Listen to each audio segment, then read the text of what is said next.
We're going to do a brief introduction into the physics of image intensifiers that we use in fluoroscopy. The primary purpose of the II, which a lot of people don't realize, is to increase the brightness of the image.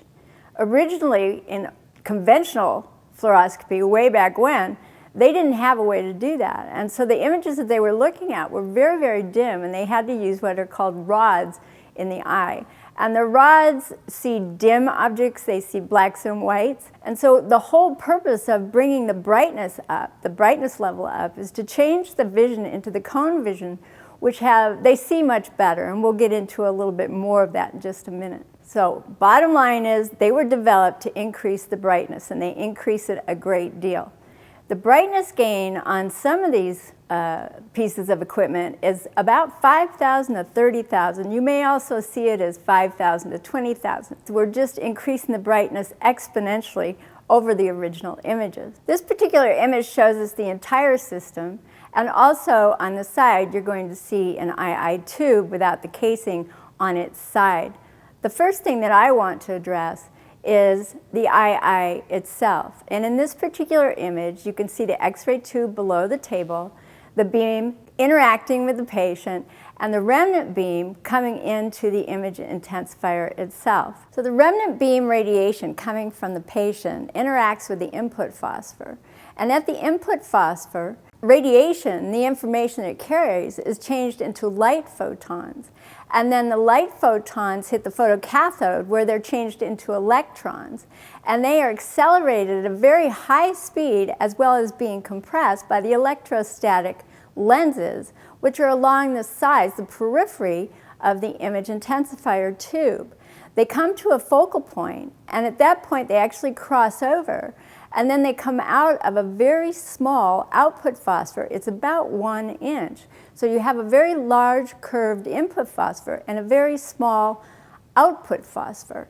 And in the process, this whole process is what gives us the extreme brightness that we have in our image. And then once it comes out of the output phosphor, there are some other things that happen to it. So you have just a little bit of X-ray coming in and a lot of light.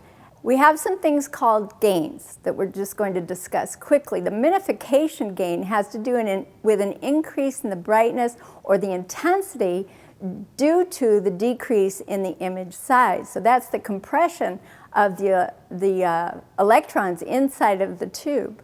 You have the same number of photons produced at the large input phosphor being compressed and then coming out of the output phosphor.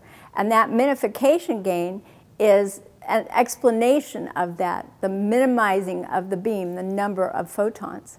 Then we have the flux gain, and the flux gain has to do with an increase in light photons due to the conversion efficiency of the output screen. So it's basically just about the output screen and the large amount of light photons that are created there from the information.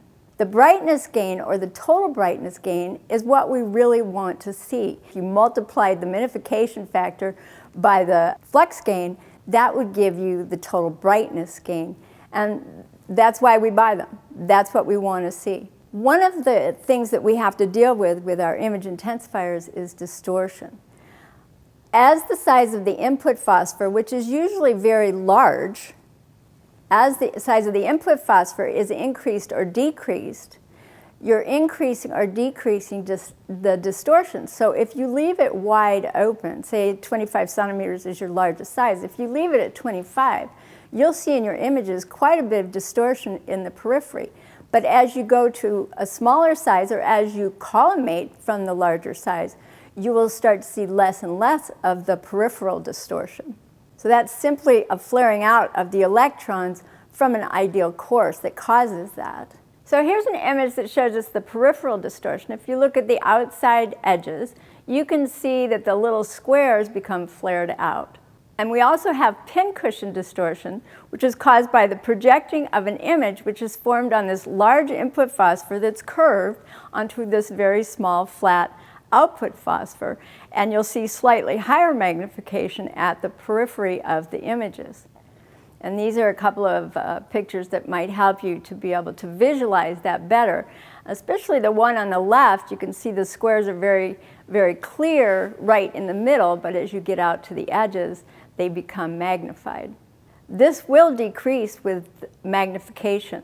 So if you, not the kind where you lift the eye above the patient, but when you're using electronic magnification, this will decrease the amount of distortion that you see at the periphery of your input phosphor. This is vignetting, and vignetting has to do with a decrease in brightness in the periphery. And you can see here that the brighter area is right towards the center, where around the edges it's quite dim. Veiling glare has to do with scattered light at the output phosphor. And what happens then is you get an increase in your background signal, and it decreases the actual contrast of your image. So the bottom line is you want to keep your eye centered directly over what you're looking at. You want to collimate if you're on the larger sizes. If you're using magnification view, you want to make sure that you find what you want to mag first, and then use the magnification. The center of the image will always give you the very best look. It's higher brightness, much greater brightness. You're going to see greater resolution and greater contrast, as well as a decrease in the amount of distortion on the periphery.